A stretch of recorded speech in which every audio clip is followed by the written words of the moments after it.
সেই জনগণের ক্ষমতা শেখ হাসিনা ভোর রাতের ডাকাতের মতো তিনি কেড়ে নিয়ে তিনি তার অবৈধ রাজ সিংহাসন তিনি টিকিয়ে রাখার চেষ্টা করেছিলেন। ভয়ঙ্কর রক্তাক্ত গণ আন্দোলনের মধ্যে দিয়ে 5ই আগস্ট পালিয়ে গেছে শেখ হাসিনা।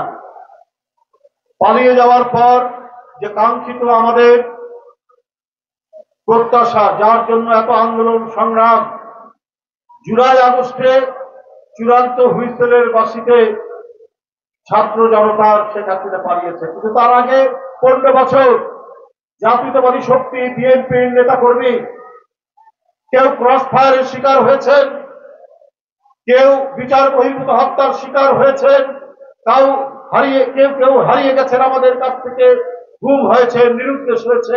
আমরা তাদের হদিশ এখনো পাইনি।